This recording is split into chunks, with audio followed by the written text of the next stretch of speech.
Yo, yo, yo, yo, yo, what's up, what's up, what's up? Give up the rack. Happy Friday to all ye members of the working class, from Australia, of course. I know it may not be Friday yet for our international audience, but happy Friday nonetheless, the eve of one of the most sacred days or sacred times um, of the 7 day cycle, the weekend, the period to which the forces of capital um, cannot lay claim to us as they do suck the life out of us 5 days a week for a majority of our productive lives. And so I say to you, happy Friday, because it is the chance for you to get some reprieve from the machinations of a world based on developed exchange and a capitalistic mode of production. So, welcome to Friday's stream. After saying all of that, we are today going to be looking at the network state. Do you think the weekend still looks forward to the weekend? Look, I would hypothesize that no, the weekend probably doesn't look forward to the weekend, considering that they are probably not working class at all, given their fame and fortune.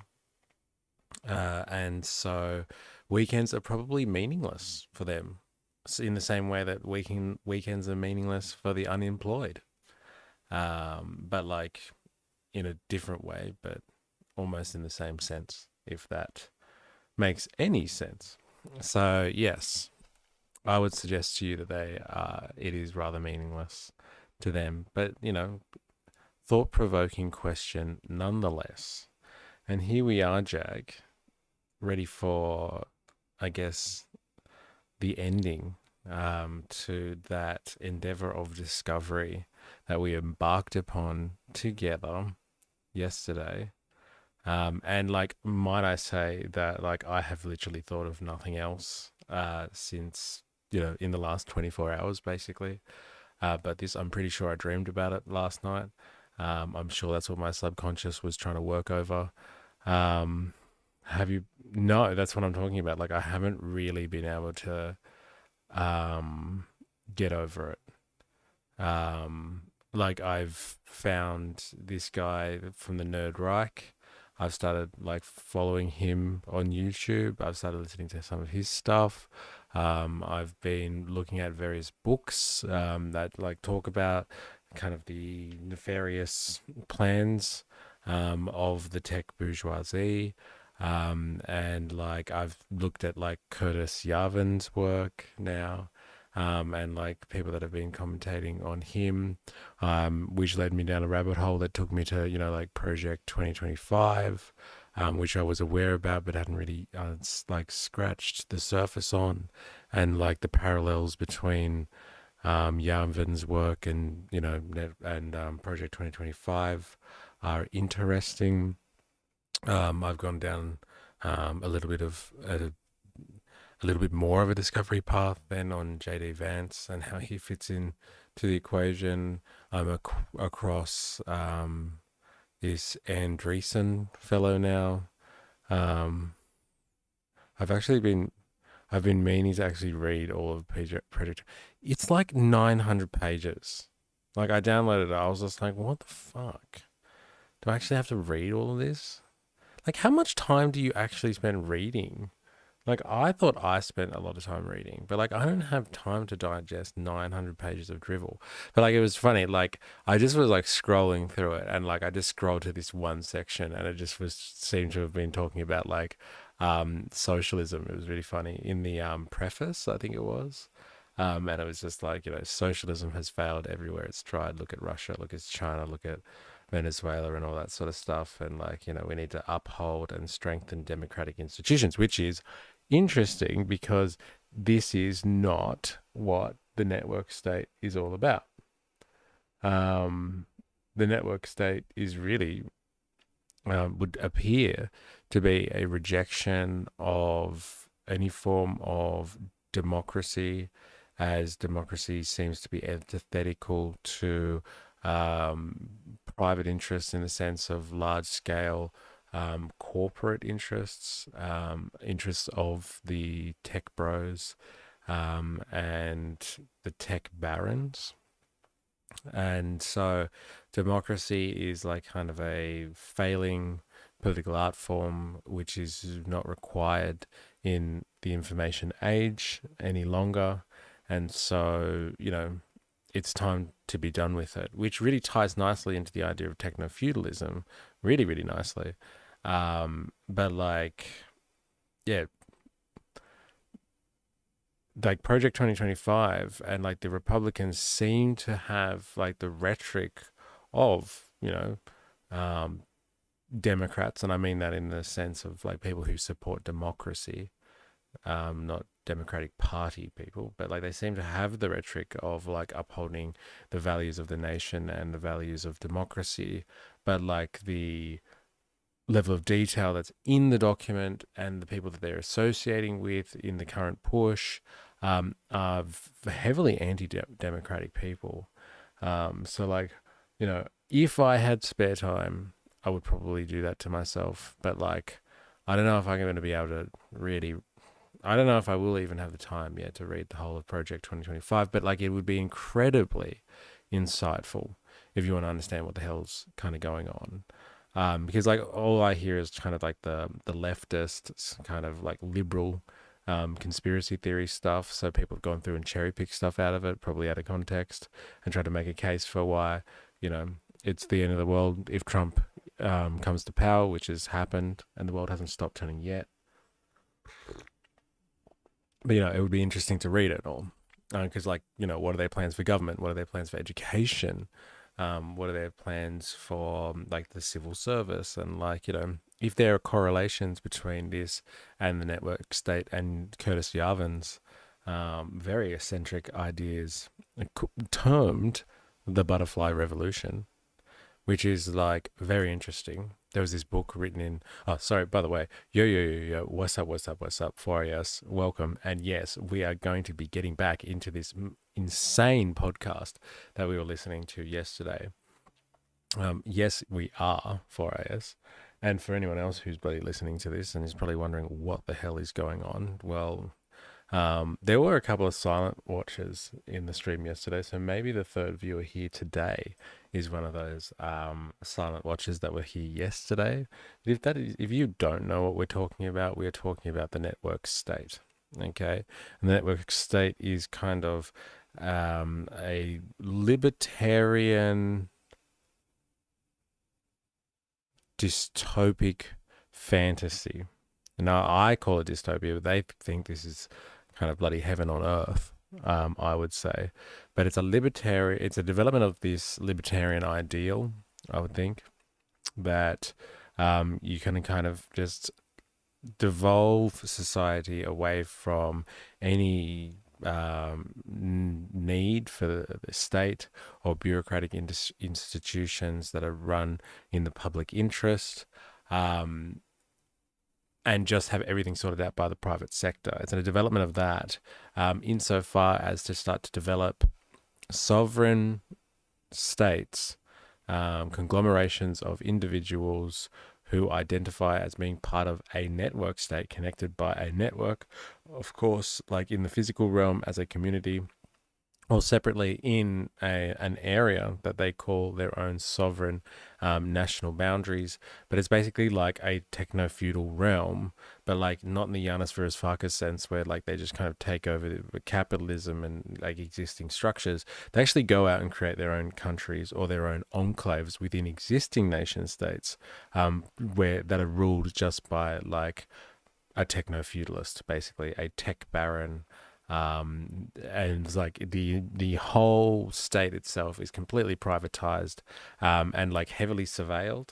So it'd be like surveillance capitalism on steroids. Like every member of that society would be completely surveilled at all times, and watched. But like this is the idea of a network state. So either a special society forming within existing nation states, or like, a society being built from the ground up outside of existing nation states, or attached to existing nation states, but with basically their own sovereignty. But primarily, it's a libertarian dreamland because like everything is done by the private sector, everything is owned privately. There's no public goods, there's no public assets, there's no public anything. It's all, the entire society is controlled by the whims of a techno feudal lord, or a techno feudal aristocracy, I guess you would call it.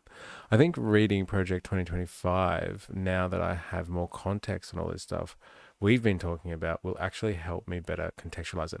I think it is, because like you can't just go in reading these documents like and just think that they're like, like a white paper that's given out by a government, because like, they're just really dry when you read them like that. You're just like, yes, and then we will make sure that we support this, and then we will support that. But like if you go in and you know what like the subtext is, like the underlying story behind it, and like what they're really trying to achieve when they say let's gut out the government service, or let's put the reins on like the education system, and like let's start to rein in those dangerous academics and stuff like that. It makes so much more sense when you understand like who are the architects or the biggest influencers of this type of discourse and rhetoric.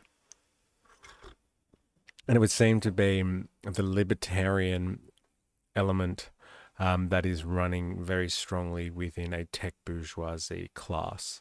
And so, like, these people, and this is the problem with the way that our capitalist system is ordered, and it's not in like the traditional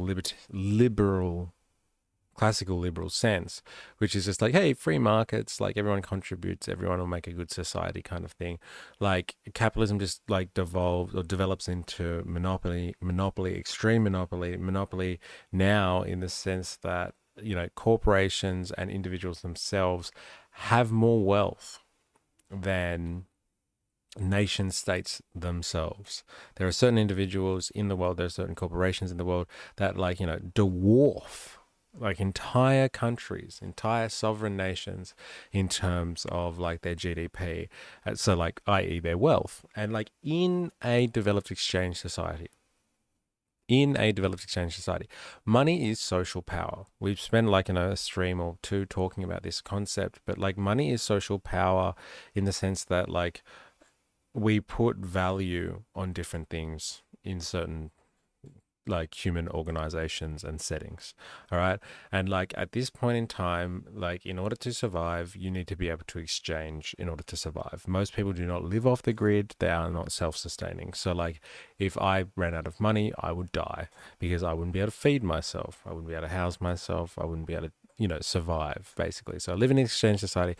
And so like with money comes a certain level of interaction socially. And so therefore money is social power. And those who accumulate more more money have more social power because they're able to trade it for more things. They can employ people.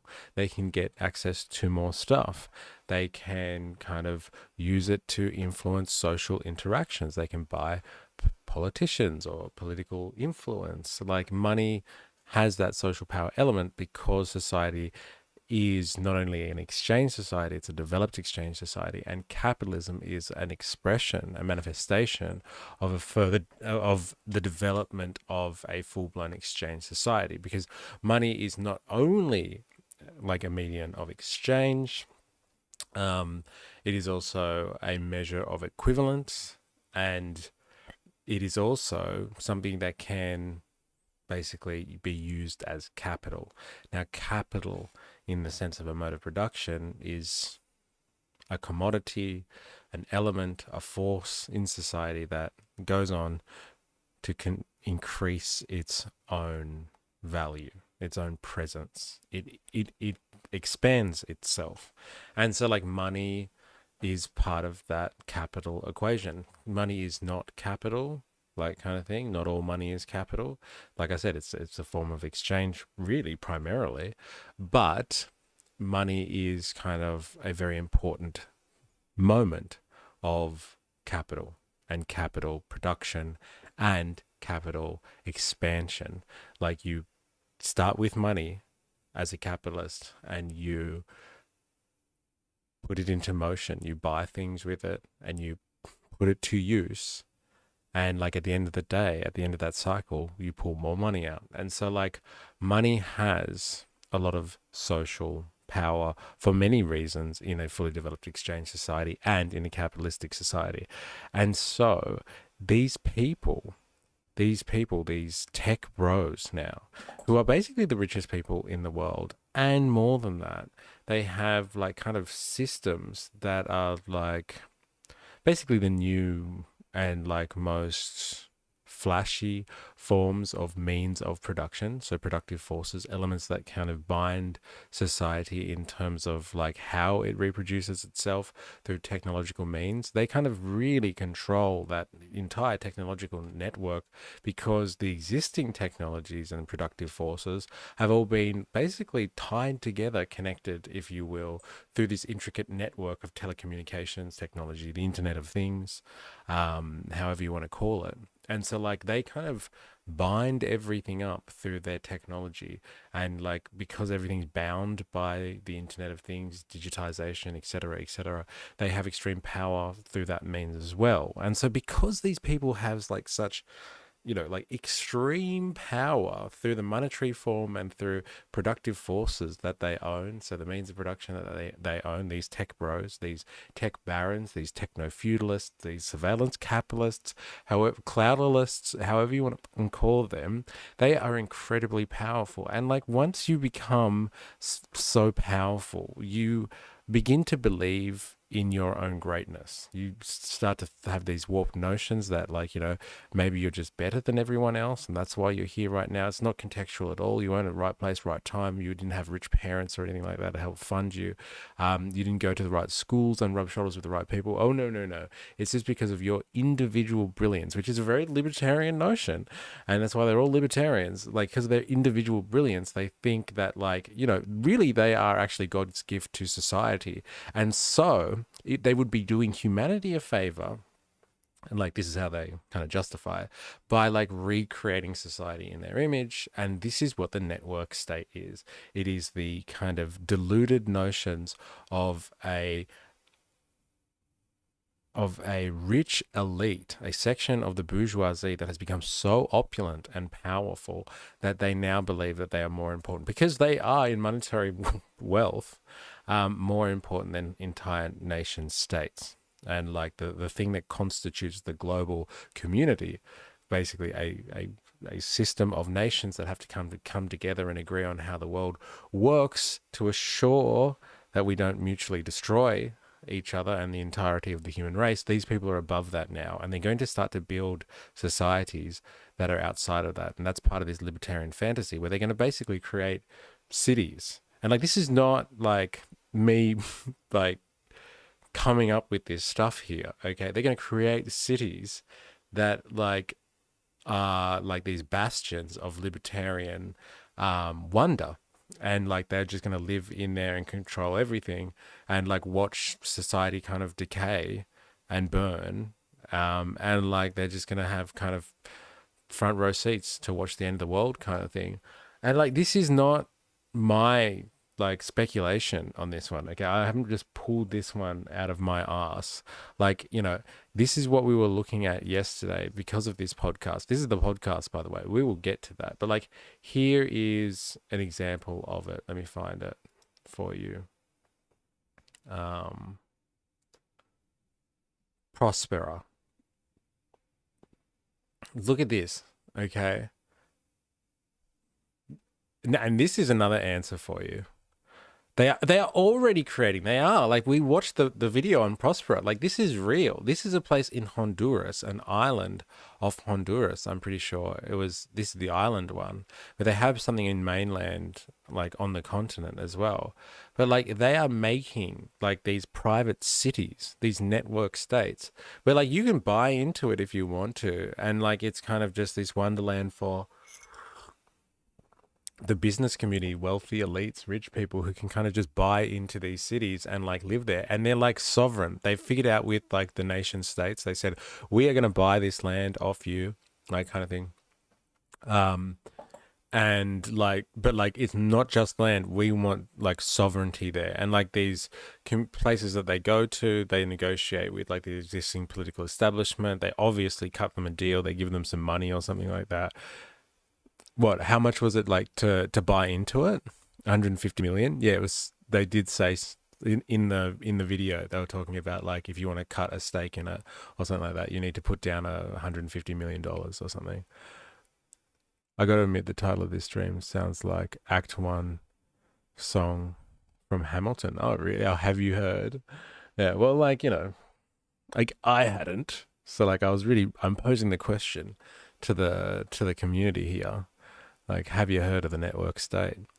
Um, and so like, look, they got ones in Nigeria too, apparently, and like you need to get a cut into to this society, and it's like open to businesses and entrepreneurs and startups, and all these people can come here and live this wonderful libertarian kind of fantasy world. And like, look at this one. Look at the artwork for this one. This is Praxis. And what in Greenland. Now, for all of you people watching this right now, just being like, "Oh, I wonder what they want to do with Greenland," like kind of thing.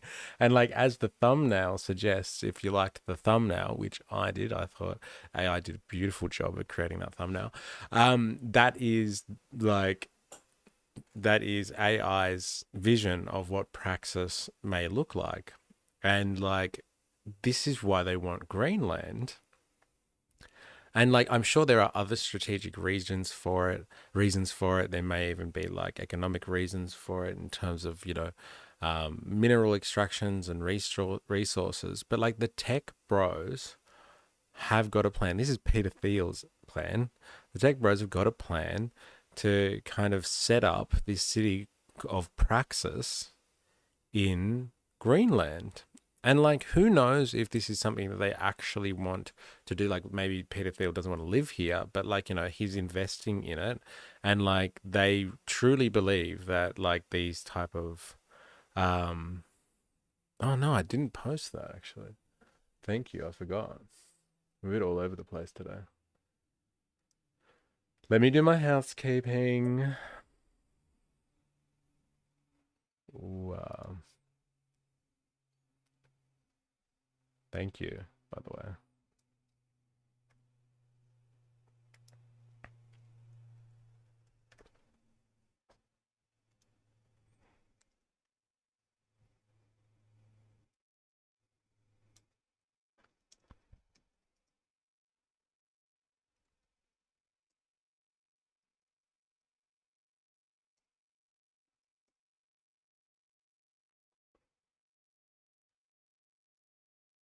Should have done my housekeeping earlier. How rude.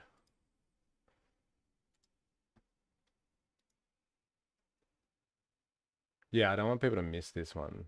This stuff is crazy. I want them to see this. Um, the network state has me flustered. It does. A nice use of the word mate. I'm keeping tabs of all of your Australiana usages. It has me flustered. Like I have just been like literally like for the last 24 hours just thinking about this nonstop and like researching and stuff. But like yeah, this is real stuff. Like they like we said, there's already a city called Prospera in Honduras. There's one on the mainland. There's one on development in Nigeria as well. Talent City. Like these names are just like awful, and it's like all like you know the developing world kind of stuff. Like they go in with their money power and to like a sovereign state that like needs a bit of cash, and they're just like here's a bunch of money.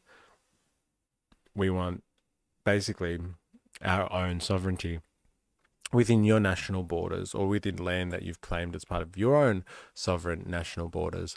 And like, we're going to take it for our own. And they can have their own legislation there. Like anything can go, anything goes in this kind of environment because like they write the laws, they rule supreme there.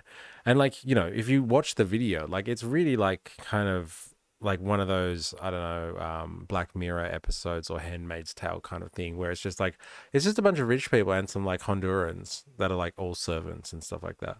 So it's not like it's nothing new. This is just like, I guess, how colonialism would have rolled out, if instead of like, them sending kind of military commanders out to take places by force, they would have just bought them off like locals and stuff like that. And then use their locals as kind of servants and slaves for them, in their like rich gated cities or something like that. Did you see? Did you see? Um, and like, it all ties into like cryptocurrency as well.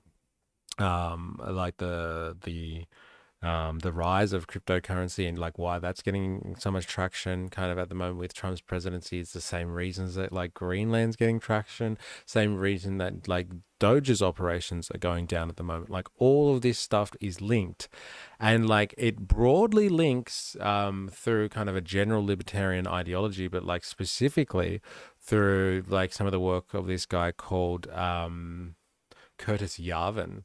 And Curtis Yarvin is like this, I don't know, like tech guy as well, who like he's kind of like a right wing commentator. He's associated though with the Dark Enlightenment and Nick Land. So we did like a kind of a conversation or a stream on him recently. And like he's kind of got his own theories on like basically how democracy is over and like America needs to be kind of like a corporate monarchy.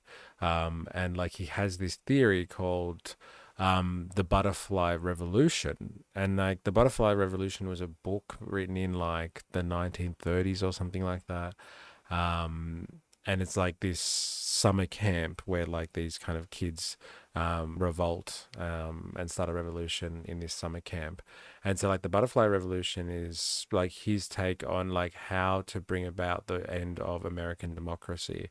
And like it's basically, for the most part, it's this idea that you go in and you gut out the government sector as fast as you can, and like fire anyone that's like credible and has understanding on how government bureaucracies work, etc., etc. And then you just replace them all with like kind of loyalists, and like you kind of replace the president or the executive, like kind of head of state kind of thing, with a CEO figure.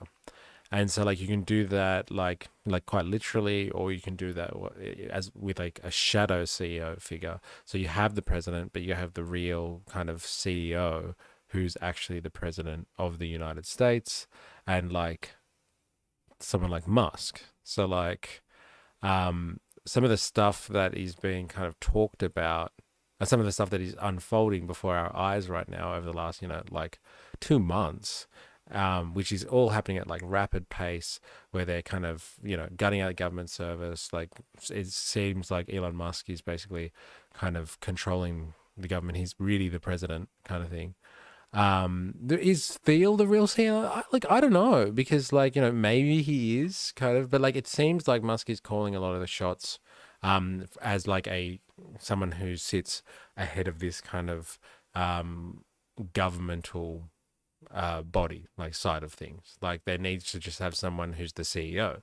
Like, the board of directors are all pretty powerful. Like someone who's the CEO is just like they just pick amongst themselves, and like you can be the CEO today. Maybe it'll be Peter Thiel next time around. Like, who knows? Like kind of thing. But like maybe Musk has been the one who's put his hand up and said like, I'll be the public face of this butterfly revolution kind of thing. And yeah, maybe Thiel is really pulling the string from the background. But like, Peter Thiel and like Elon Musk, like, I went down the rabbit hole with them and their kind of like family history and stuff like that. And like they both come from like born in apartheid South Africa. Um, the true CEO is more public facing, yes. And then you have the shadow CEO. But like the shadow CEO is really supposed to be like the guy who's like really running the government, like instead of the president. And so like that's like, the accusations about like Trump not really being the president and like Elon Musk actually running things, they've been flying around. And like Trump doesn't really like, care. Like someone who's as as much of an egomaniac as Trump, you would think, would like, by now would have fallen out with Elon and just been like, I'm the president, not you, kind of thing, which, like, kind of was characteristic of his first term, where he was like kind of not happy that people weren't kind of bending the knee. But like this time, he's kind of just like, I don't give a shit. Like if people think that Musk is running stuff, um, yeah, well, it is. It seems to be like a little cabal of like all of these techno-feudalists. And like they're all going to have their own little network state at some point. They're all going to own a little slice. Like we looked at this idea of taking over a part of San Francisco. I think it was called Presidio or something like that. Um, and like, this is like kind of public open space land in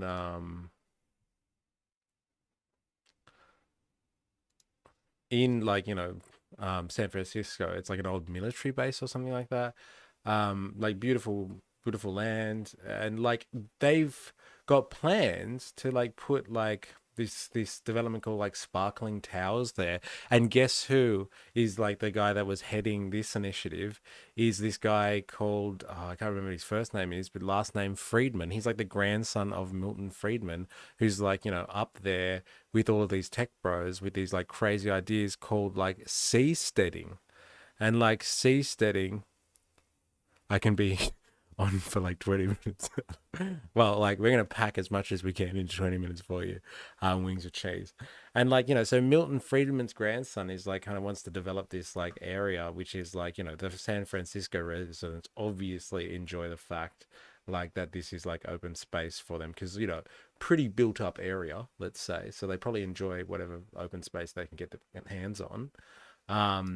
Anyway, and so like they're going to develop this, and like this is the same guy, Milton Friedman's grandson, who's like come up, like he's like constantly talking about like this idea of seasteading, where they like literally build floating cities in the ocean in international waters, so they can like kind of have these kind of network state libertarian fantasy worlds where they can like kind of rule like techno feudal kings without any laws, and like with complete impunity and like sovereignty, and can basically do whatever they want in the name of like profit and privateering, let's say. You're in for a 20-minute ride, wings of cheese. You feel like you are in a different city when you're in the Presidio. Well, there you go. And like they want to put towers there. And from what I understand about San Francisco, like it's pretty strict in terms of its planning controls and stuff like that. So you can't just like build towers wherever you want in San Francisco. The people don't really like that type of stuff. And so like, this idea is pretty audacious in itself. And these like tech bros from Silicon Valley have been trying to influence and turn Silicon Valley and like basically control Silicon Valley and take over the political, sorry, this is like San Francisco and areas around San Francisco, because they like to control like the political system there, and kind of take it over. But like now they've got grander plans of doing this stuff everywhere anyway. Californians love their nature. I'm sure y'all can relate. Yes, we can actually. Yes, Australians love their nature and they love the beaches. So like if I am going a million miles an hour here, it's because like I'm digesting a lot of information. And so like if you're wondering what the network state is, then like, drop something in the comments. I'll explain it for you properly. But like, yes, just to recap, the network state is kind of, it is the reason behind a lot of the questions you've probably been asking yourself as to like what is going on right now, with like Trump's presidency. What is he actually doing at the moment? There is like this idea in like a large section of the tech bourgeoisie, so the biggest part of the tech bros of Silicon Valley, who are the most, I guess, the richest of the tech bros and stuff like that. They believe in these libertarian notions, of like really creating a world, or at least like states that they can control themselves, which are completely run as a private affair, and there's no government, no state, and like they have absolute control over everything that goes on in these states. And they're like, they want to actually make these states possible, and like they're going to try and set up states within the US. They want to set up one in Greenland. They've got some in Africa that they're looking at doing. They've got some in South America that they're looking at doing. And they're like real cities. And like apparently Project 2025 talks about this idea of like establishing network states. So like new cities, talks about Project 2025 talks about creating new cities that weren't there before within the United States. And so like it is fucking wild. And like this is the development of a section of the bourgeoisie. And like this relates to capitalism really at the end of the day. And there's a section of the bourgeoisie that is so rich and so powerful that like they really just have lost all connection to the rest of like the human race. They think they're God's gift to the human race. And they really believe that like everything that they've done is because of their own individual brilliance and wonder. And so they are wanting to remake society, like I've said, in their own image. And that's what the network state is. It is this idea that they can kind of just create new nation states that are libertarian, wonderlands, basically. And so this is what we were listening to yesterday. So we're going to continue and finish off this podcast from yesterday. And I wanted to try and just give you as much context as I could in like, I don't know, 10 minutes or something like that, or 20 minutes. Because like there's just so much to go over. Like Patry Friedman. There you go. There he is. So yes, this is none other than the grandson of actual Friedman himself.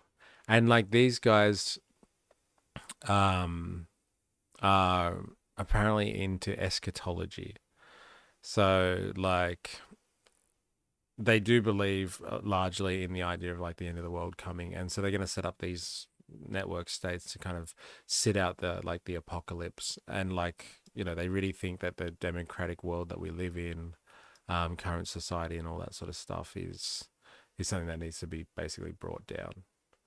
I think I've covered everything. Yeah, here's Project 2025. Look at that, 900 pages of that. No, thank you. Yeah, Praxis. This is the name of the proposed city. TechCrunch. I went to Greenland to try and buy it. Praxis co-founder wants to build a city in Greenland that emulates what a community on Mars would be like. Like this stuff is not like Praxis founder, $525 million vision. Peter Thiel backed startup that wanted to buy Greenland. And so like, you know, a lot of this stuff is starting to make sense about like all the crazy stuff that's going on, like geopolitically surrounding like the Trump administration. When you like start to look at it from this lens, it's crazy. I think the many faces of JD Vance was good, especially with how Elon Musk looks. Yeah, that thing was hilarious. Like really scarily hilarious. I was wondering though if that guy that's sitting down talking and like underneath that little canopy and comes out was actually Charlie Kirk. Because like Charlie Kirk sits there a lot, like talking to people, interviewing people in public, and like he jumps out from behind interviewing, like knocks all these people over, and then he goes and scares the shit out of that baby, kind of thing, which is just mental. Mental. That was very confronting to watch that. I must say.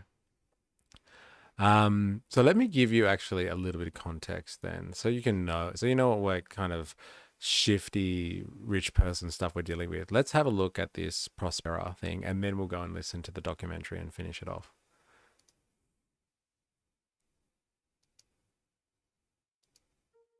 Prospera is building the fastest growing private city project in the world, elevating human potential through a radically decentralized private governance framework.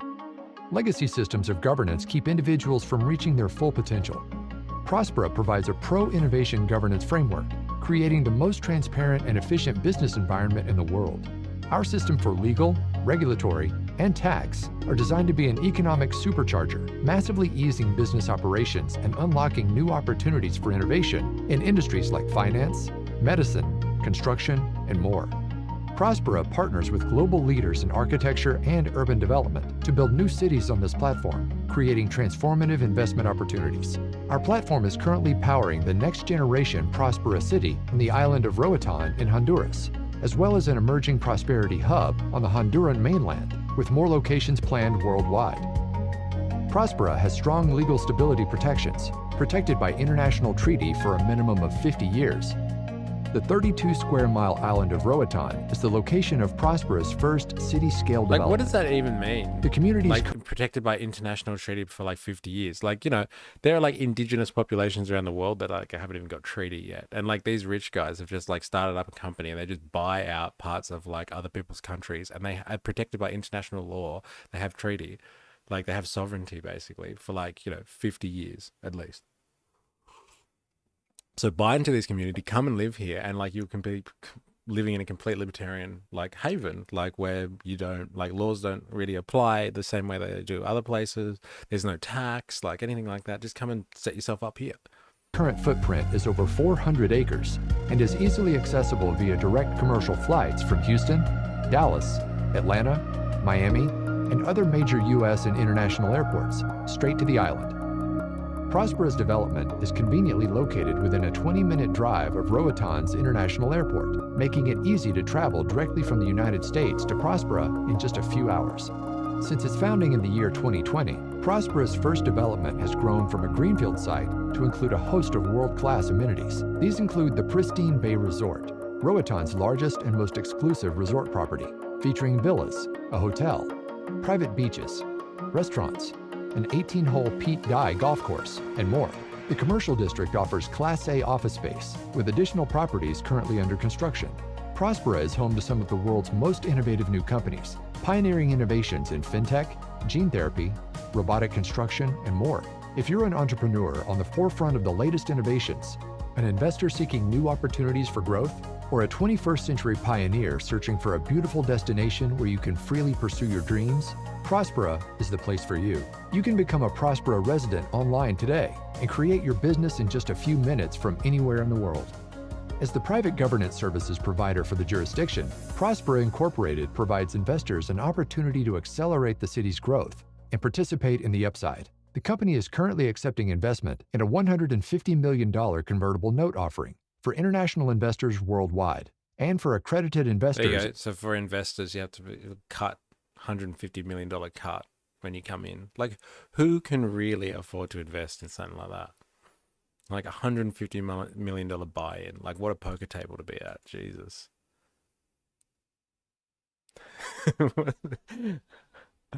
I think, oof, look at those pools. Look like dongs. This sounds mildly better than Bali. Though I've never been to Bali. I've never been to Bali either. We're not really Australian if we haven't been to Bali, I think. In the United States, Prospera is building the future of human governance, privately run and for profit. There it is. There's your tagline.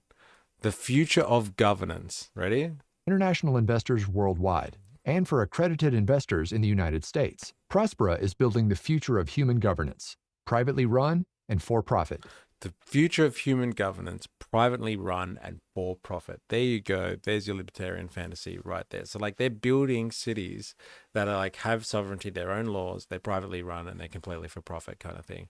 And like people are just supposed to go live there, start up a business, become a resident. Like look at these guys holding hands, like kind of thing. Yeah. And like they're going to build lots of these things around the world. And so they're going to be all connected through the network state, and it's going to be run by techno-feudal laws kind of thing. Like this stuff is it's like a fantasy, don't get me wrong, but it's real in the same sense. Like these things are actually happening on the ground, which is like scary to think about. So like we're going to go, this is a podcast called Dave Troy Presents, and there's a guy, a journalist called Jill Duran. He's from the Nerd Reich, like runs kind of a subscription service article website, so you can go and read his articles and stuff like that. He's also on YouTube. I've looked him up. I've started listening to some of his stuff. But like he talks a lot, and so does this Dave guy. They speak a lot about these tech bros and what they're up to. And gotta go. Good luck. Might be back. See you later. Wings of cheese. Thanks for joining. And like they seem to know a lot about this stuff. They've been following it for a while now. This Jill Duran is like a very mainstream, like, Democratic Party player. He's been like kind of advisors and like comms people for like big players within the Democratic Party. So like I guess you have to take some of this stuff with a grain of salt, in the sense that, like, you know, they're obviously just Republican bashers, these people, and so like they hate the fact that the tech bros have aligned with the Republicans. But like, you know, so like some of their stuff might just be like kind of politically aligned, like they're just looking for reasons to smear Republicans and like the Republican allies right now from the tech bourgeoisie. But like this stuff is pretty open as well. Like you can go and find these guys talking about this stuff, like your Peter Thiels, your Andreessens, your David Sachs. Like you can find them saying this type of stuff. So like Curtis Yarvin, you can look at his stuff. You can look at Friedman, like Friedman's grandson, talking about this stuff. Like you can find it yourself. So like you can source it. So like while they are Democratic Party aligned, you can still believe kind of the stuff that they're talking about, like when they start to speculate on like how nefarious all of this stuff is. But like just keep that in mind. I think it's good to know. But like, yes, let us continue with the podcast. And yeah, stop me if you need clarification or whatever, or have a comment. United States that they're trying to enact, it's a very different kind of model. I was curious what you're finding in your research on that. Well, definitely. This is all about cracking up the existing nation states into smaller, basically feudal territories that will be run by tech lords, right? Quinn Slobodian wrote a book called Crack Up Capitalism that is very much about this, the dream of a world without democracy. And so I think people need to understand that, yeah, this is not about making one big super country. It's about making sure the United States isn't there anymore to fulfill the role of trying to promote democracy around the world, because the United States won't be united anymore, and it will no longer be a superpower. As they say on the Praxis website, that city that Peter Thiel and Altman and others are trying to build in Greenland or in the Mediterranean, the next major superpower will be a network state. And so people need to understand that it's sort of secession, it's breaking the country up. And, you know, to your early question of how to frame it, you know, framing that this is a project to destroy this country and to end the Constitution and erode our traditional freedoms and destroy everything that the generations of Americans have fought for and built, I think is going to be the core of how you get people to really engage in a mass public movement against it. Because this goes against everything we understand about our country, everything we've been taught about our country. And nobody voted to have the entire country destroyed and replaced by techno-feudalism or tech fascism. And I think that's the buzzsaw that he said techno-feudalism. It's the first time the whole podcast, I'm pretty sure. These guys are headed toward whenever the media wakes up and starts doing its job, along with the politicians. Well, and it's very much a race against time. And I think what you see in terms of the messaging across a lot of these guys who are in the same network, and I would put Jack Dorsey into the same camp. He has on his bio right now on X, I think it says, the best state is no state. And these guys really do aim to get rid of the United States federal government as an entity. And I think people should underestimate that at their peril.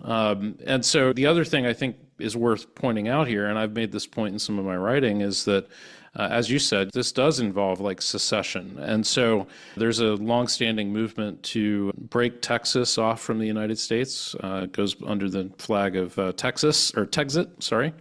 And then there's also a California separatist movement that has been fueled very much by Russia. Actually, so is the Texas secessionist movement. So this is where I think the technate idea comes in conflict with the reality of the Isn't that interesting? Like if you have a look at like kind of the background between like any forces that kind of try and break up American kind of power from within, not from like kind of exactly from without. Like that seems to be too much of a formidable project, because like the American military and stuff is just too powerful, I guess you would say. Um, and the state as a conglomeration is too powerful, to fight against as like a traditional enemy. But like if you look at like the strategies which would undermine, the institution, which is the United States of America, like with like secession plots, like, California, Texas, and stuff. It is the Russians who are like kind of supporting this stuff and like helping spread the propaganda. And so, like, the one thing that the Russians do better than like apparently anyone else in the modern age is like kind of spread propaganda.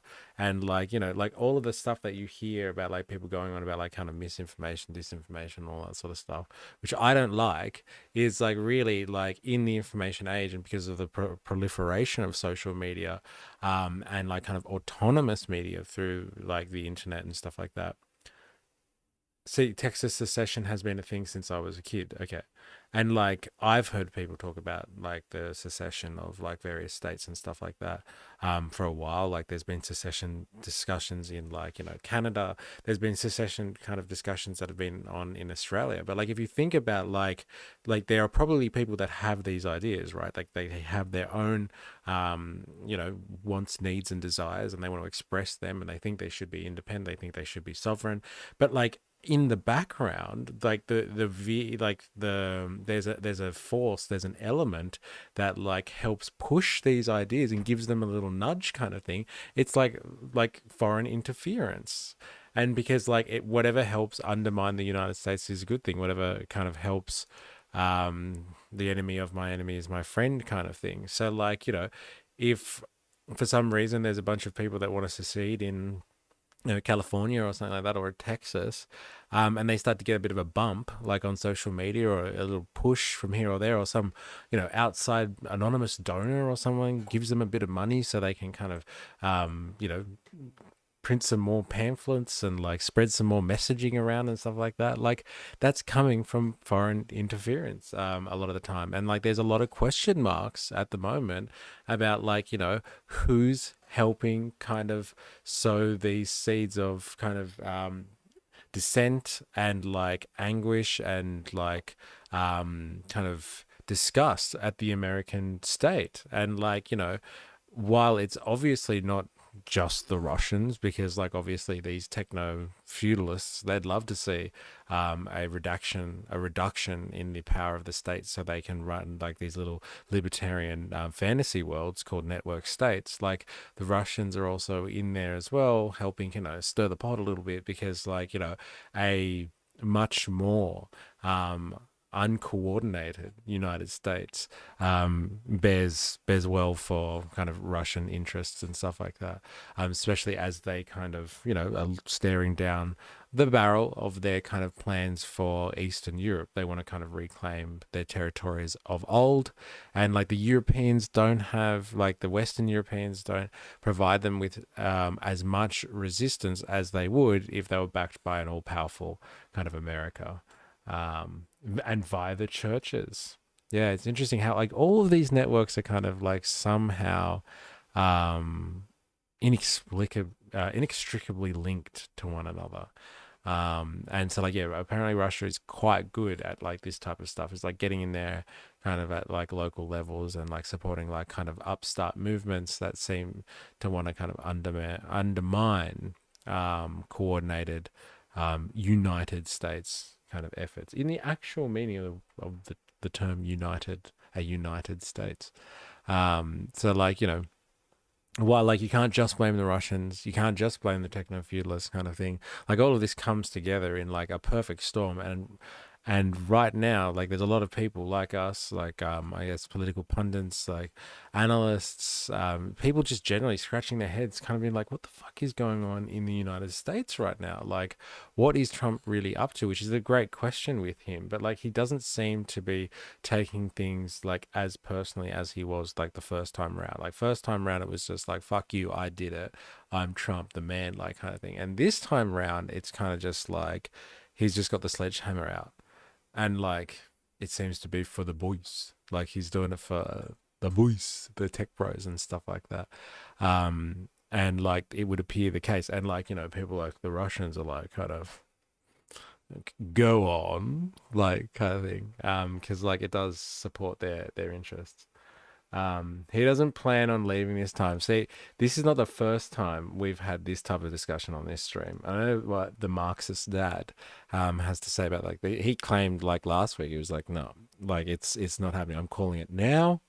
Um, Trump won't be just around for one term. Something's going to happen. Like, I was thinking that there would be some type of emergency scenario, like a 9/11 style situation that would have to go down in order for him to justify that. But like, yeah, he's definitely not planning on leaving. And if, like, his CEO, Elon Musk, the true president of the United States, has anything to say about it, like, and like, they do stuff the bureaucracy with loyalists, and like, they stuff, I don't know, as much as the judicial system as they can. Like, they get rid of academia and people protesting, being allowed to protest, like, and which is like, what students do. So you shut down the universities. Like, all of this stuff does lead to kind of this authoritarian state, which would, like, you have to think, like, Trump's like, what, in his 80s, like, he's not going to be like functional forever,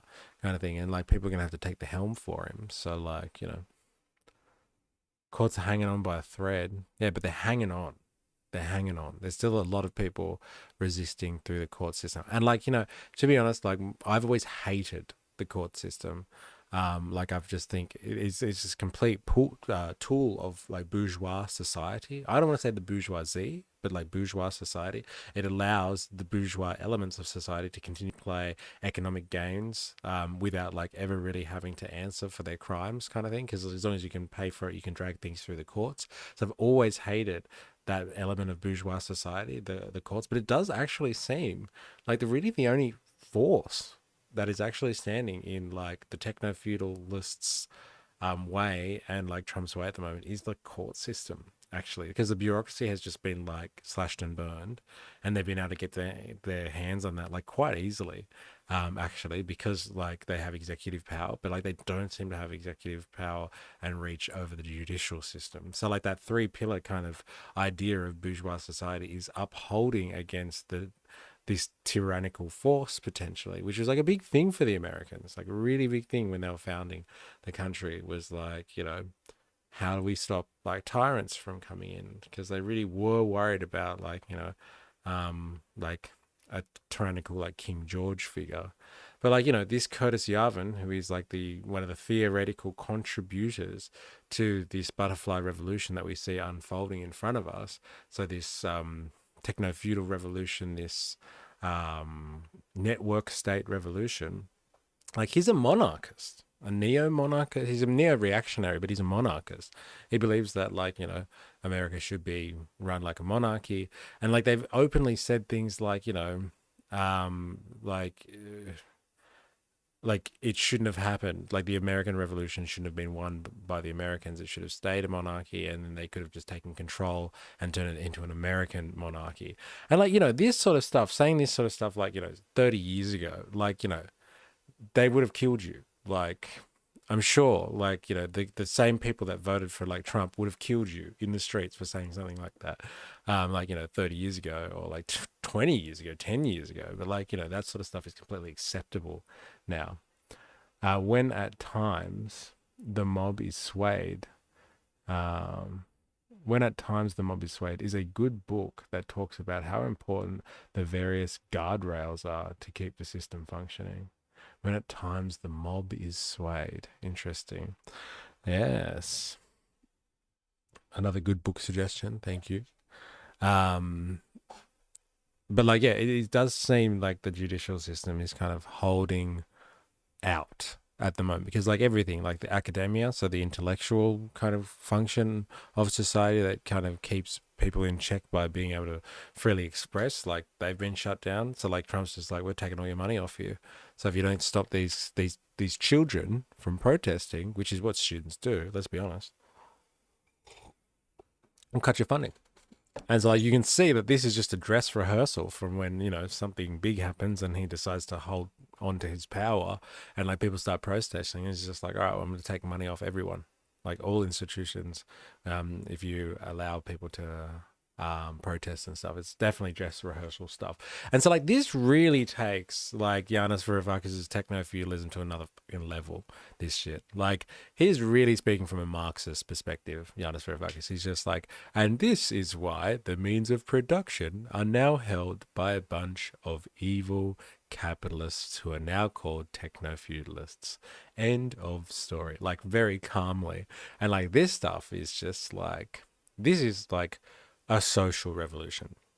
This is a hostile takeover kind of stuff, not just like in the background changing the way that social relations work.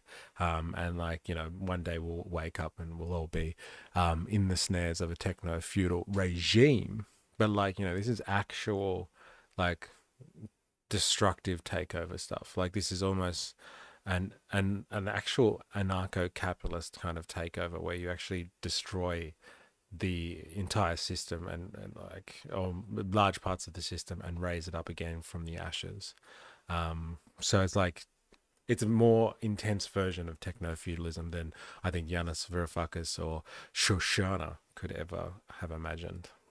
Geopolitics here, and that people look at that technate map and they think, oh, one big super country. But if you think about how to reconcile that with Texit and with Calexit and other separatist movements, which, you know, there's things brewing in Florida and elsewhere, this really is about breaking up the country first and foremost. So I think if I could leave people with one thing, it's Shoshana, please.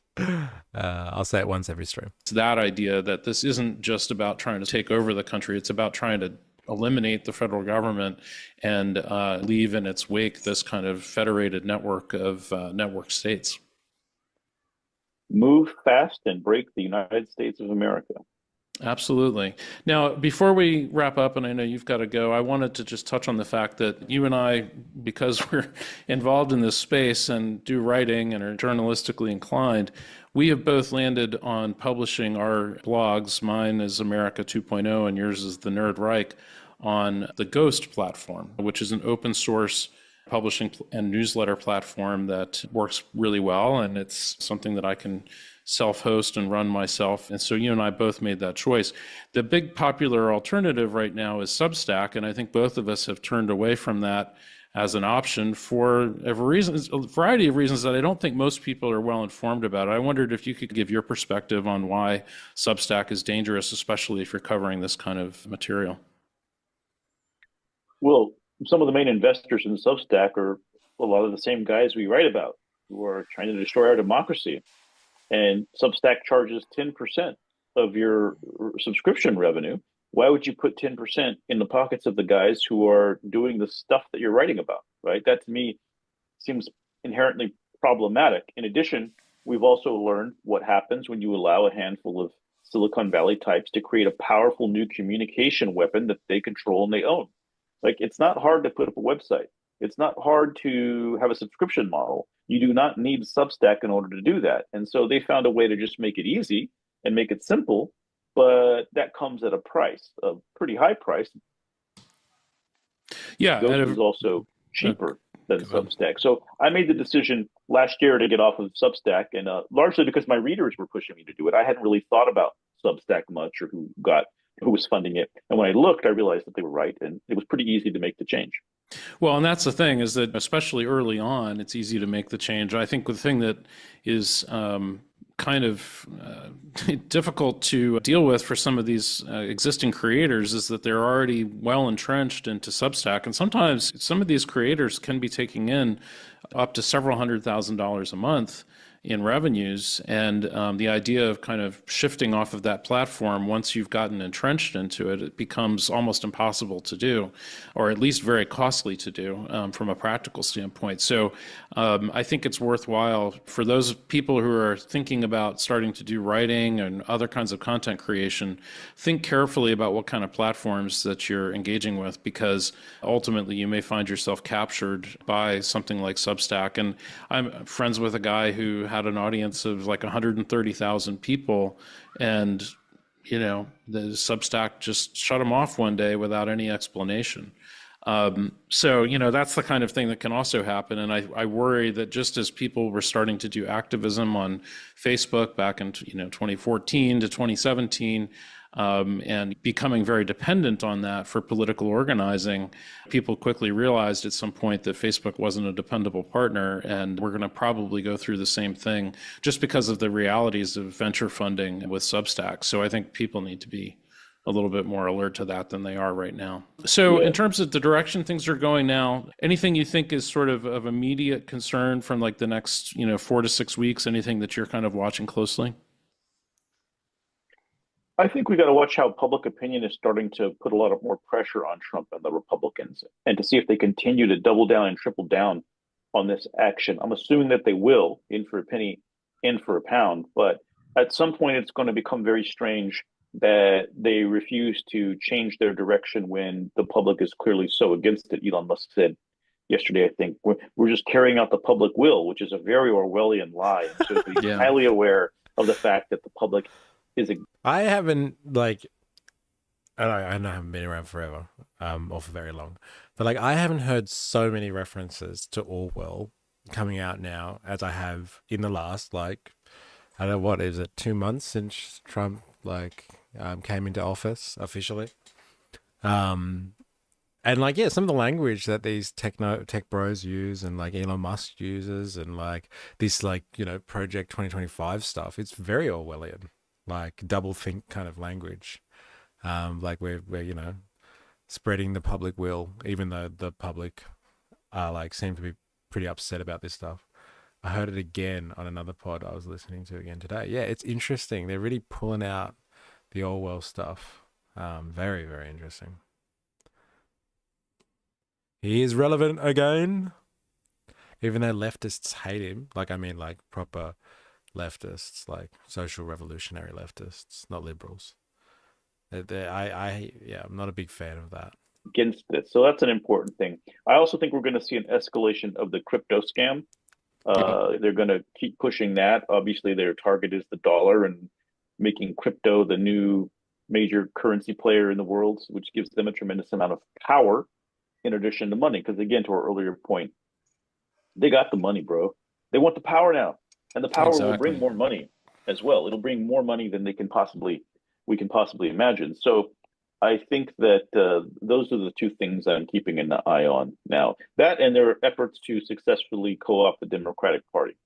I think that those are the things that I'm looking at too. And I think the idea of elections in 2026 and 2028, I think people obviously are looking forward to that as an opportunity to introduce some new ideas and to beat some of these players at the polls. On the other hand, we do have to kind of accept the possibility that there's going to be such corruption of the electoral process through money, through information warfare, through influence, that these elections might not be the remedial exercises that people imagine them to be. And I think crypto is one of the first major aspects that people need to keep in mind, because as you said, there were a couple $100 million from the crypto world spent just in a couple of PACs this time. And then if you, of course, add in Elon's influence, you end up with a figure at something like around $400 to $500 million. And that's something like 4x the amount of spending from like big oil. So in 2026, What kind of warping will we see?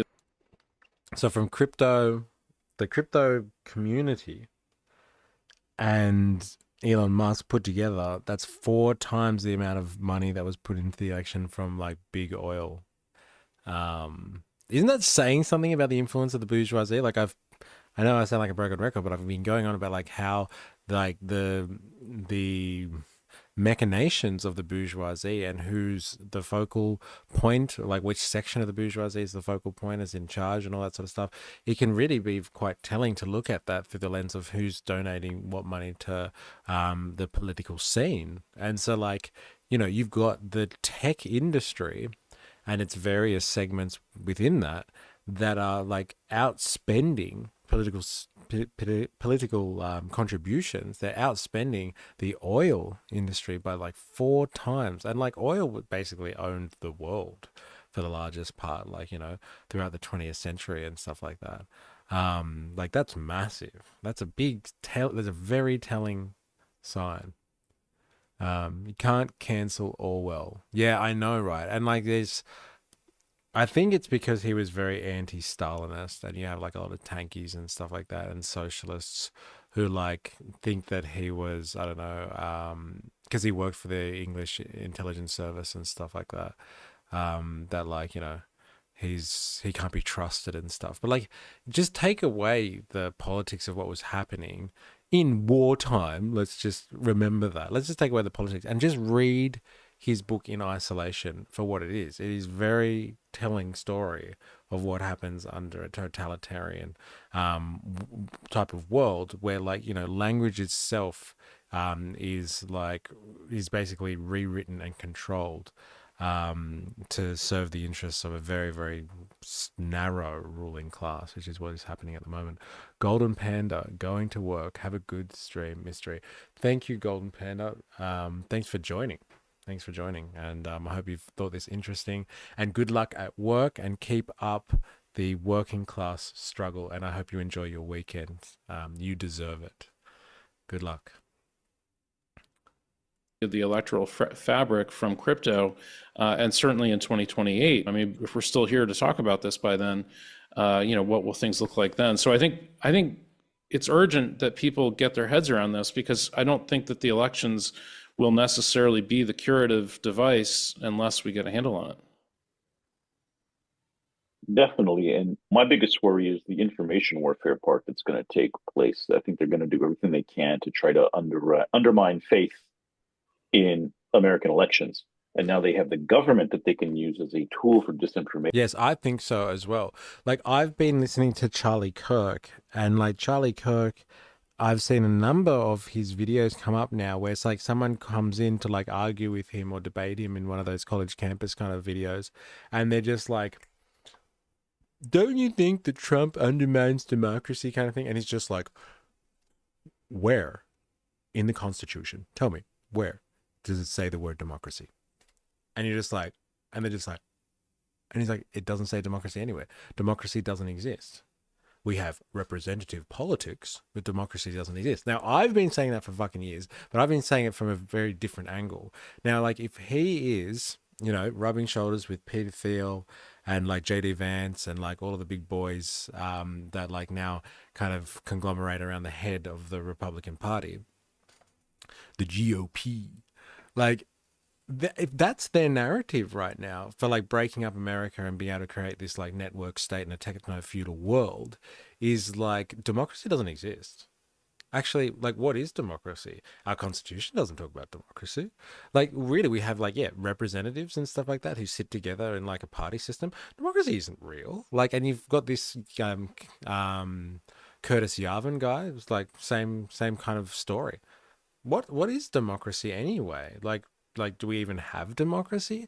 And so like, you'll have all of this kind of conversation coming out, this narrative that is going to be spoken about from like kind of these Republican pundits and like these commentators and analysts and like influencers and all this sort of stuff, which is kind of just like, what is democracy anyway? Has it worked for you? Are you happy? Do you like your government? Actually, democracy is just like, bad government, really. And so like, what's the solution to that? We've got the solution, bring in the tech bros. They'll save you. Elon Musk will save you, et cetera, et cetera. We need emergency powers. What we really need is like a strong leader. A strong leader will help us, et cetera, et cetera. This is the way the narrative is going to change.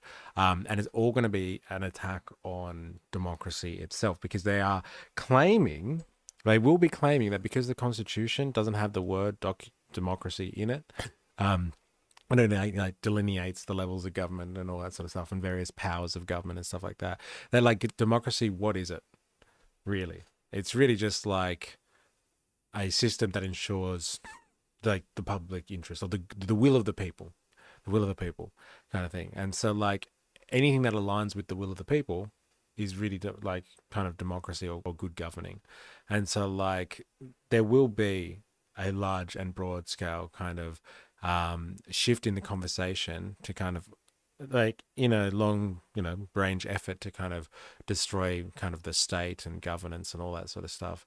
There'll be a lot of calling into question about what kind of democracy is anyway. Does it even exist? Which is like kind of our line. Like we've been saying that from like a revolutionary perspective for a long time, which is like, democracy doesn't exist in a bourgeois system, like real kind of power to the people kind of stuff, and allowing power, like people to be involved in the politics of your nation. But like their critique won't be like, oh, let's make the world more democratic. It'll just be like, no, democracy doesn't work. So like, let's bring in like the next fucking dictator, all hail king, etc., kind of thing. You often hear people say, you need to run the US like a business. Yes. And that's like, a very neoliberal notion. Like that is the real like ideological framework, the superstructure that underpins all of this. Like these people are these techno-feudalists, these geniuses who think it's a good thing to say, oh, you need to run the US like a business kind of thing. Like these geniuses out there, like this is just them subconsciously parroting like the mainstream ideology that runs through a late stage capitalist society in the 21st century, which is like, business does it better. Greed is good. Nothing does it like the private sector. Government bad, like kind of thing. Democracy bad. Like really, to run a business, you actually have someone at the head of that hierarchy who calls the shots kind of thing. And they earn their stripes because of their merits. So like, just have a CEO figure at the top of a nation state. Oh, lo and behold, we have Elon Musk in that position right now. Who would have thought? Isn't that a nice coincidence? Let's just run with that, shall we? Kind of thing. Democracy's never really done much for us anyway. So like, let's run it like a business. And this will be the conversation that you see. And like, you'll see these people that control like public thought. They'll bring in people like, Joe Rogan and stuff like that. And he'll sit there with some right-wing leading people and they'll be like, yeah, go on, you tell us, what is democracy anyway? What has democracy ever done for us? What has democracy ever done for me? That's the real neoliberal line. What has democracy done for me anyway? That'll be the line, the hyper-individualism right there. As we saw with the Twitter files, if you control the information, you can create whatever narrative you want based on, your credibility and your supposed, secret info that you have that others don't have. And so I do think we're going to see a concerted effort to erode Americans' faith in the democratic process. The one thing they really have to give Trump at some point is some kind of proof that the election was stolen, right? That's the animating feature, the whole cause of the Trump cult at this point is the idea that he was robbed of that election. So I think we haven't seen anything yet in terms of what they're going to do. And once you have power, that's not enough. You have to maintain power. Yep. And how they do that at a time when they are completely causing a lot of fury and public opposition is the real question of the next 2 years. Well, I do think that some of it comes down to just raw information warfare, and some of it comes down to cult dynamics. And I think in terms of Republicans buying into this, thinking that like whatever's happening right now with the markets and everything else is somehow or another good for them, we'll see how far they can push that. At some point, I think that the Republicans will fracture a little bit. And I do think that there's a popular narrative on the left right now that Republicans are totally in lockstep and that there's never any fracturing in the Republican caucus. And I don't think that's really actually true. I mean, I think you do have kind of the Freedom Caucus people who are significantly more extreme and up for drinking the Kool-Aid. And then you have some fairly anodyne standard Republicans who do like the fact that they feel like that they're winning right now, but they're not necessarily going to go along with like personal financial destruction as part of it. So the debt ceiling, which is going to be coming up in May or June, I think is going to be another key moment when we find out what the fractures in the Republican Party actually look like. And I think Democrats would be wise to exploit those fractures as much as possible. Yeah, definitely. There will definitely be some fracturing. And John Robb, who's a military analyst who's pro network state and has been quoted in the New York Times and Wired and other publications for years, points to those fractures. He wrote a recent analysis where he said this is a network state prototyping we're witnessing, but his big worry is that the fractures on the in the red tribe are going to make this problematic, along with Elon's very destructive approach, which is, I think, strategic chaos, but still uh, more instability than Americans are used to seeing come out of their government. And so I do think there are some fractures. I do think these people can be beaten. And I think we're in the process Yeah. of waking up the public because that's what's going to be required to have a powerful opposition and countervailing force to this basically attack on American democracy that's unfolding. Yeah, I agree. And I think key to that is going to be Democrats really getting a better understanding of the motivations of the opposition, because at the end of the day, you do have these very ideologically oriented network state kind of people like Musk and Thiel and their allies. And then you have, again, a lot of people who are Christian nationalists who are, about the stock market and sort of traditional conservatism, and they're more concerned about public education and that kind of stuff than any of these kinds of extremist libertarian positions. And so that's why I think it's so stupid for Democrats to fold every Republican's motivation onto the. Oh, I just saw something pop up from you, David, and then it looks like it's been redacted. I'm not sure if you did that or YouTube's censoring us again. But hopefully it wasn't a censor and you took it down yourself. Hopefully. Same mapping of greed and tax breaks and making their billionaire buddies better off. I think once you start to admit that the Republicans actually are a fractured coalition of rather incompatible worldviews, then you can start to attack each of those factions separately. And you can basically get them at each other's throats to some extent. Now, I know people have been trying to get Trump to turn on Musk. I don't think that's happening. I think they've made some kind of a deal where they're joined at the hip throughout this because they need each other to survive. But the rest of them, I think there's a huge opportunity there. Yeah, and I think Republicans are scared. These are dangerous people. They can get, if Elon sends his flying monkeys after you, I think it's a harrowing experience for people. But if they're going to lose their elections anyway, it puts them into a really serious pickle. And so I do think that even if you can only divide a few of them, you always do those tactics. The opposition to this hasn't really awakened yet. There's a lot that could already be going on, but I have some hope that there are people trying to figure out how to do this. And I've had some conversations with people who've reached out trying to figure out how to be helpful, what can be done, and we're only at the beginning of that. But we're also seeing stuff bubble up from the grassroots. Today, I'm talking to Tesla Takedown. It's hard to define the exact political structure of democracy, but it's easy to determine if you live in one. If the common people are prosperous, then you live in a democracy. That's an interesting take on it, actually. That, like, if the common people are prosperous, then you live in a democracy. So, like, I would, like, myself really define, like, democracy kind of in the, I guess, the Greek sense of the word, which is demos, being like people, as if I can remember my political science terminology, and kratos meaning power. So it's like people power, or the power, no, rule of the people, or something like that.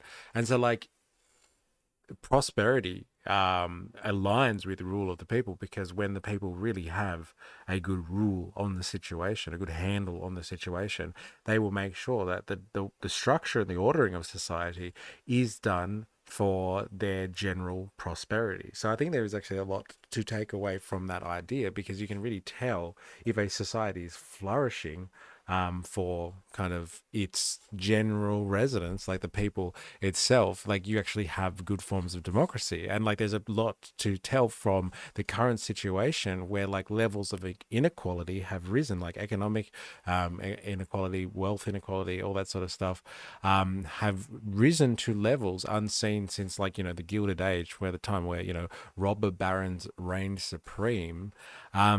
You can really argue there that like we live in a less democratic society there, because like these people own a lot more power and they have a lot more power over the political process, and therefore like the political process in itself is a bit of a farce. It's not actually representing the interests of the people, because like really it's those with enough money to influence the political process actually have the power there.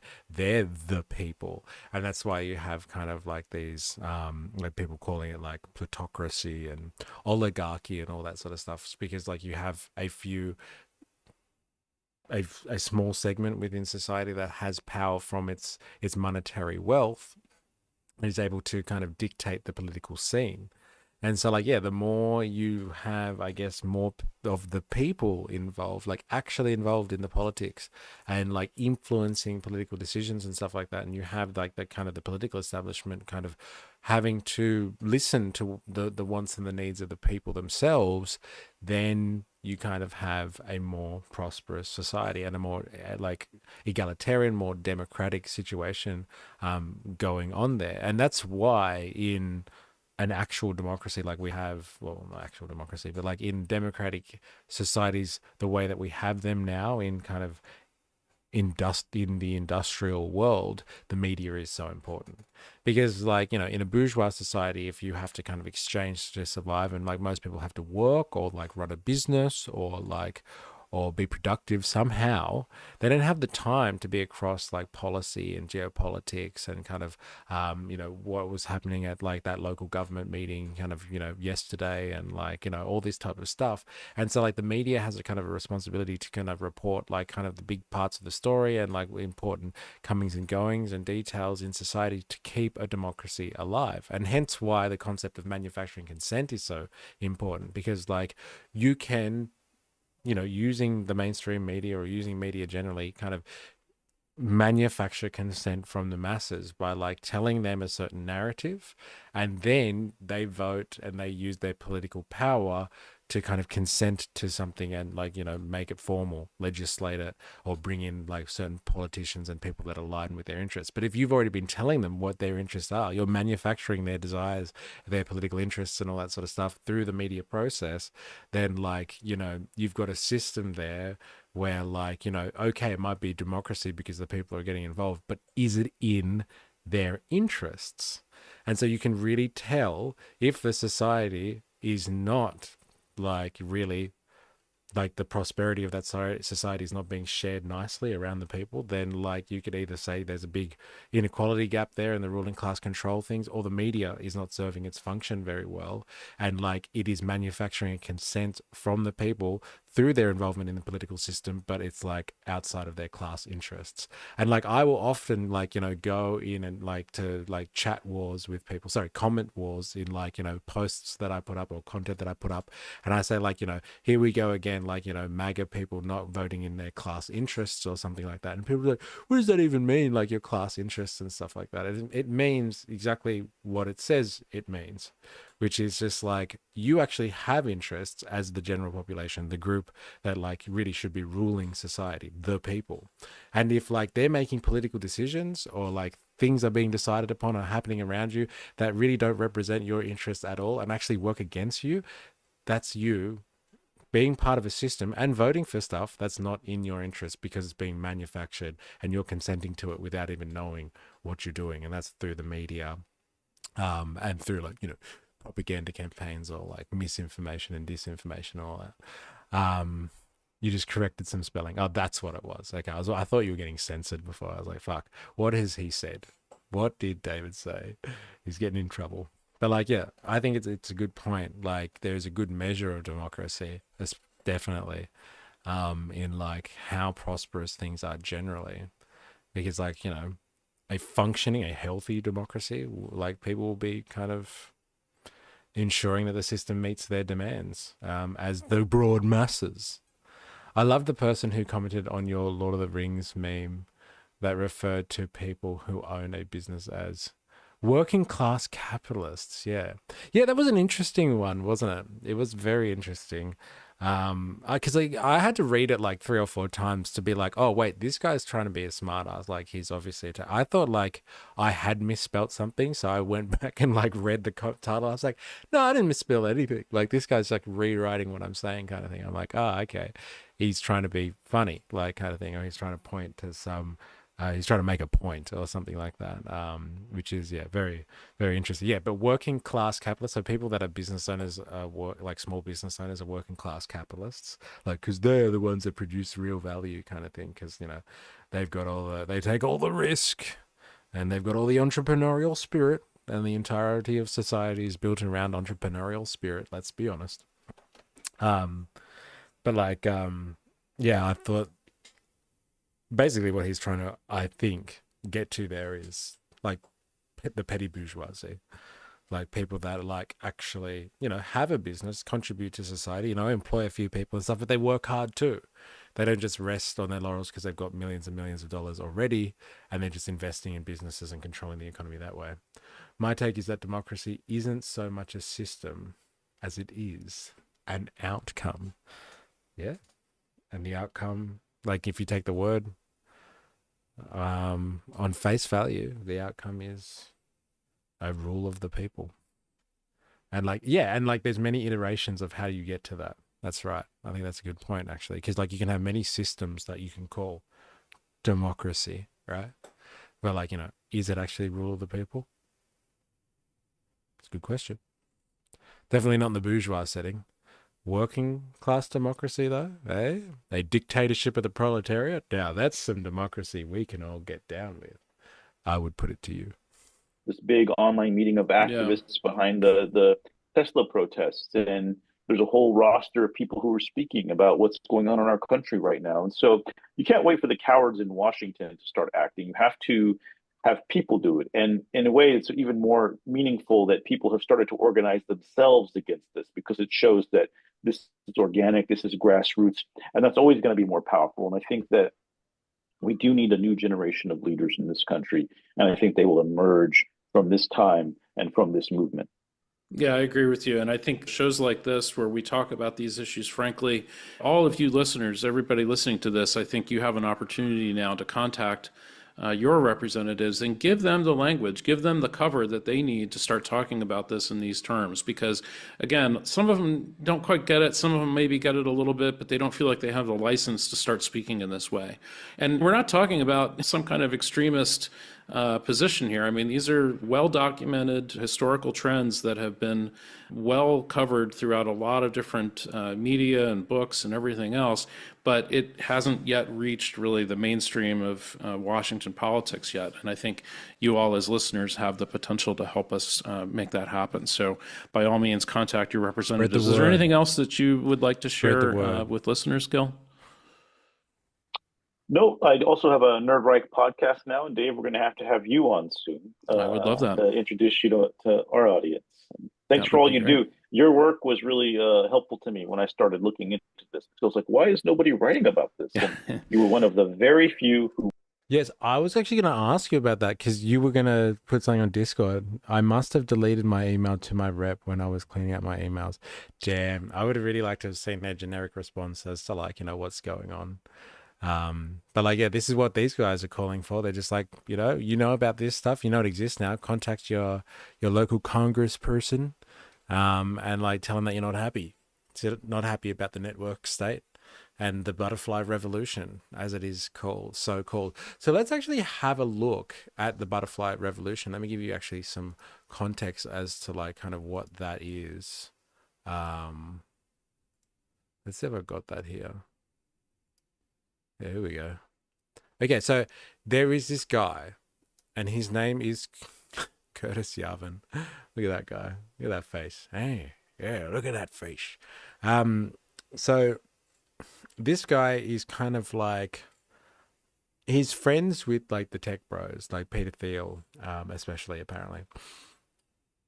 And like he is like kind of down with the whole like dark enlightenment thing, which is like kind of accelerationism, that stuff that we learned about with Nick Land, and like, you know, speeding up a technological kind of revolution that is going to be brought upon by like, you know, AI and the tech sector, and like kind of just like letting it unleash on humanity and like kind of, you know, rewriting society basically, and destroying the forces of labor and the forces of democracy and control and all that sort of stuff, and bringing in some type of like kind of, you know, monarchy basically, or aristocracy, or autocratic regime that will kind of just kind of make sure that like someone's got their hand in the wheel and on the wheel, and allowing kind of technology to just kind of lead us to a point of singularity. So a point where like, you know, technology will take over, and like, you know, we'll all kind of just like be subservient to like our techno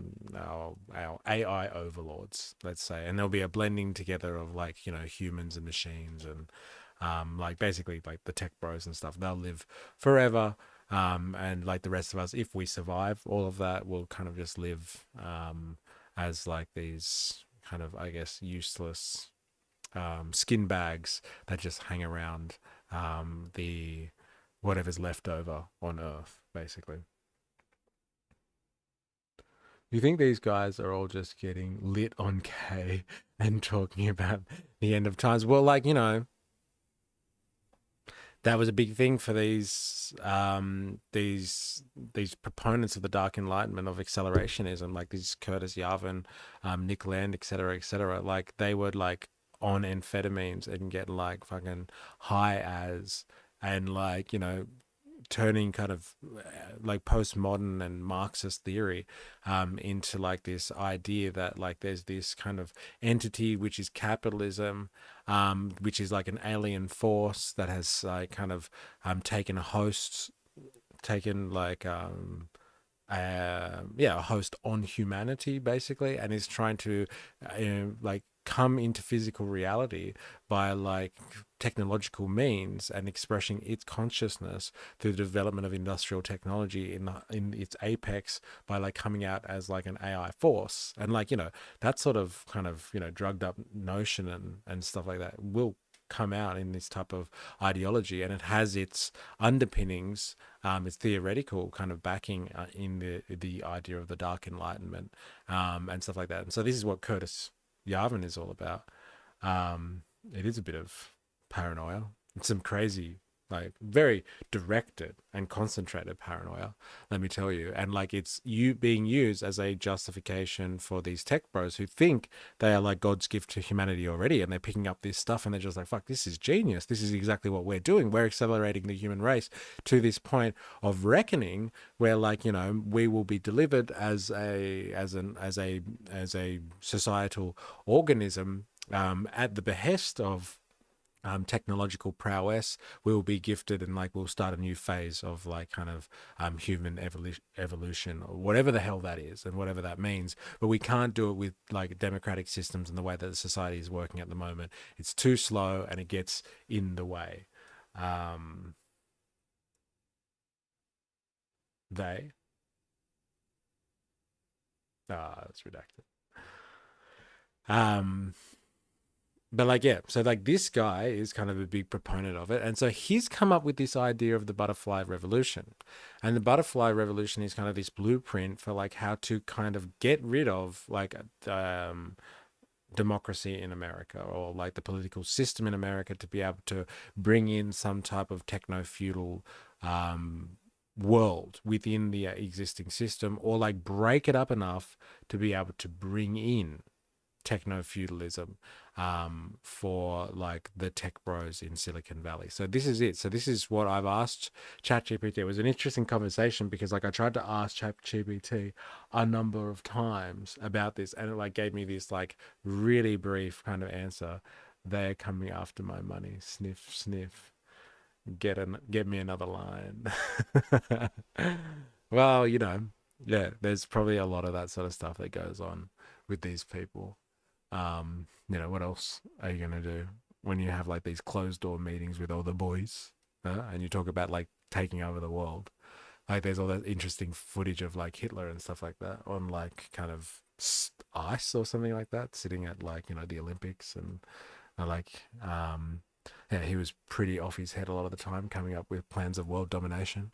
So it's probably not far for these guys either, who are like, I think I started saying before I didn't finish, which like, you know, I looked into the history, like the family history of like Peter Thiel and like, you know, Elon Musk. And like, these are all like South Africans who like grew up in apartheid kind of, South Africa in like the 70s, and like we're going to schools where in places where like, you know, there are a lot of like, you know, ex-Nazis, or like not even ex-Nazis, but like Nazi culture was still pretty strong, and like a lot of people still believed in like kind of, you know, Hitler and the Third Reich and all that sort of stuff. But yeah, he was bouncing like a little kid. Yeah, it's been mental seeing that stuff, hey. It's really crazy. And he's like rocking back and forth, and he's like his jaw's going off and stuff. Like he's going hard, old Hitler. And like everyone's just sitting around him like normal. They're just like, yep, Hitler's off his tits, like kind of thing. Yep, that's just what happens. Um, yeah, it's crazy. And so like I'm sure like, you know, the tech bros get into this type of stuff as well when they come up with some of their wacky ideas. Um, but like, you know, these guys have got like real Nazi kind of like backgrounds. Like they've lived in worlds where like this type of stuff is completely normalized. And like here they are now kind of like in control of like basically the American state. Because they've aligned themselves with the right political figure and like donated to the right kind of person. And like they're all like they're not even American, these guys. They're all like, you know, a lot of them are South Africans and stuff like that. Like they're not even real Americans. Like they weren't born in America when I say they're not real Americans. But like, you know, crazy. And like they're over there now, like setting up these little potential network states for themselves. Um, that was like when Elon had his eyes rolling in the back of his head. I haven't seen any footage of this, but I'd like to see it.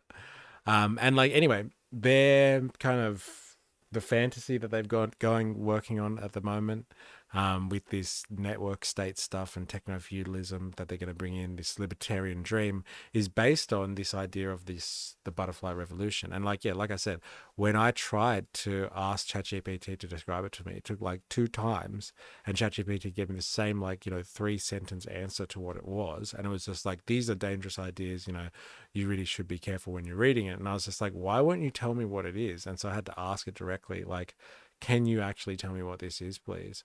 And then it gave me a little bit more of a breakdown of it. And so here it is. So a butterfly revolution is the metaphor of the butterfly. The name refers to a transformation process, starting as something seemingly harmless, a caterpillar, before emerging as something entirely different, a butterfly. This implies an initial phase of operating within existing structures before executing a sudden transformation. So that's what a butterfly revolution is. It's like kind of a insurgency. You go in seemingly benign, and then like from the inside you kind of explode forth with something new. So the abolition, this is part of this idea of like a butterfly revolution. I guess now as revolutionaries we need to have like some type of imagery associated with our revolutionary strategy when we get there. But like, you know, something like this would be nice. And we could get some rich people to pick it up, and then like maybe we'll get into a position of where we can unleash a revolution like what these guys are doing. It's quite clever actually how they've unfolded this.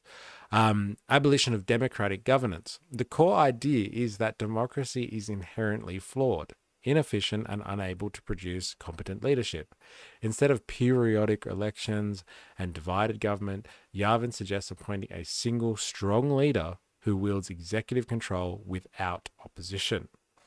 Wow, YouTube won't let me share a YouTube link. Huh. Whoa.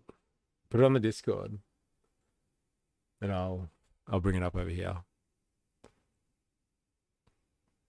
the CEO model of government. The government should be run like a private corporation. Like, how many times have you heard people say that, right? Like, yeah, government should be run like a business. I remember like the first time when Trump was knocking on the door kind of thing, people were just like, but he's good for business, so he'll be good for the economy. Like, this is just an ingrained part of the human psyche now, because we live under a framework, a superstructure, which comes to us from the neoliberal ideology. This is just ingrained in people. And so like, it's not hard to superimpose this type of ideology, because like people are already susceptible to it anyway. The government should be run like a private corporation with a single executive at the top, akin to a CEO. I put it in proletariat. Hectic proletariat. Yeah, I want to see this now.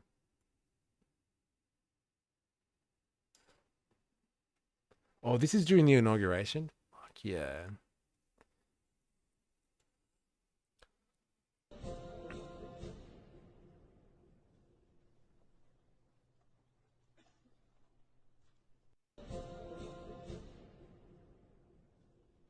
Yeah, he's off his fucking tits. Look at that. Yeah, he just had a momentary lapse there. Oh, I just got a hit. Oh, I just got a rush. Oh, that felt good. All right, where am I again? Oh, yeah, inauguration. So good. Yeah, I've done my fair share of partying. I know what that looks like. I know that feeling. Yeah, the leader would have full authority to make and execute decisions rather than being constrained by legislative or judicial checks. Hello? Dismantling the bureaucracy, the existing civil service and government agencies, which Yavin views as a restraint to change and ideologically entrenched, would be replaced with a new governing structure loyal to the leader. The deep state, permanent bureaucratic institutions, would be systematically purged. Now, like, I am no friend of the deep state and like permanent government's institutions, right? That like, go beyond any type of oversight. But like, they're not doing it for the good of the people and the will of the people. They're doing it to basically set fire to the entire system so they can like remake it for themselves. Legal and structural overhaul. The existing legal framework, e.g. the Constitution, is considered as an impediment to effective governance and would need to be restructured or bypassed. The judicial and legislative branches would be stripped of independent power. So they seem to have done that because they've got the legislative branches anyway, like especially at a federal level, but like the judiciary seems to be standing strong. I know, like, we've said it's hanging on by a thread, but it's fucking hanging on, which is annoying for this butterfly revolution, I'm sure. A rapid and decisive transition. Unlike gradual reform, the butterfly revolution envisages, oh my God, I can't speak. I'm not even say it, a swift top-down restructuring of the political system. The transition would be planned so that resistance from entrenched power structures is minimized. And I think this is an important point here for this butterfly revolution, if you can try and make sense of what's been happening in the last 2 months, is this idea that you do it like this, like kind of thing. And like people don't have a chance to kind of react. And like you've already gotten like, 50 executive orders done in one day. And like, people are enacting stuff, and you got even paramilitaries that are outside kind of doing things for you. Like, look what happens with like some of the stories that come out of like what happens with like them rounding up, illegal aliens and stuff like that. Like it's like these random like citizen organizations that like, vigilante groups almost, that just come in the night and like someone's walking to dinner or something with a bunch of friends and they just like throw them in a van. Like, you just do this stuff, like shoot first and like let people ask questions later if they even catch up with you at the pace that they're going. So like this really rapid kind of pace thing is all part of this butterfly revolution strategy, apparently. Technology and media control. Control over information, particularly media and digital platforms, would be essential to ensure ideological alignment and prevent opposition. Like I know we don't want to say it, but like, social media, like all the big tech bros, they've come over to the party. Like they're like, okay, what do you want? Like, just tell us what you want and like we'll make it happen kind of thing. And so like social media has been compromised. I don't think there's like, I've been watching the numbers on this stream, and usually on a Friday stream, like you kind of get close to double the amount of attention that this stream has been getting today. Maybe it's just not a good topic. People don't know what it is. But like, you know, this stream, because of the name of it, I would say, hasn't got the same attention as like the last few Fridays worth of streams. So like, you know, there is, I think, a definite kind of control, or at least there's the potentiality for complete control of digital platforms and stuff like that, because the interests of the tech bourgeoisie kind of align on this one. They don't mind having a system that, you know, Trump and Elon are kind of setting up here, a techno-feudalist world. Yavin has suggested that technology leaders could play a role in reshaping governance. I'm sure they would love that. Like, this is technocracy kind of stuff. So like where you have a group of experts and technocrats that like kind of control society because they're kind of experts in something, as opposed to like, you know, elected officials and like people that have been appointed to like existing institutions like the judicial system and the legislative system and stuff like that. Like technocrats kind of just like they're experts in their field, and so they are best to make decisions, which isn't a problem. Especially for someone who kind of believes that like the solution to like market systems is definitely like planning, like a planned economic scenario. And so like technocrats are very, very important, but like they should be appointed through democratic means, like as opposed to just being picked by rich people or something like that. Potential pathways to power. A candidate sympathetic to this model, such as a Trump figure, could enter office through normal elections and then use executive authority to override democratic constraints. Alternatively, private sector elites could drive the transformation by controlling financial and technological resources. So there you go. This is something called the butterfly revolution. And like, if you take it on kind of just face value for like that like skeleton of what a butterfly revolution would entail, like you got a pretty good way of interpreting like the last couple of months of like the Trump's playbook. Basically, you have a CEO that's kind of the real person in charge. You have a lot of executive orders coming in. You got a lot of rapid takeover within like a short time frame, and like a lot of actions being done so quickly that it's very like confronting and like dazzling for like your general citizens and the institutions that are under attack, and they don't have a lot of time to kind of respond, and like they have to kind of react to everything as opposed to having time to kind of defend themselves against what they might see as coming. So it's really like a surprise attack kind of strategy, and it really will undermine the entirety of the American governmental system. Like, it's a very large beast. It's rather ossified. It kind of just does its own thing. And like, yeah, they appoint political positions at the top, but like for the most part, the machine kind of just does what it does. And like, it might change like its direction towards one political party or another, and like move with those kind of decisions generally. But like the machine still just chugs along anyway. But like this attack kind of will not just halt the machine, but like change its internal mechanization, like the way that it turns over and continues to run. And especially through this idea of like kind of destroying parts of the bureaucracy and like kind of purging it, and then putting in people that are like loyal to the leader kind of thing. So like going beyond just the usual top layer of people you skim off, going further through the bureaucracy and taking lots of people out. And like, if you replace them, you replace them with loyalists kind of thing. This is very, very interesting kind of stuff we're talking about here. very revolutionary, like very revolutionary stuff. Like this is exactly the type of revolutionary stuff you would think would come out of like an anarchist, or like a well-structured kind of anarchist, or a Bolshevik or something like that, you know, in the early 20th century. Like this is a proper blueprint for how you take over an existing kind of system.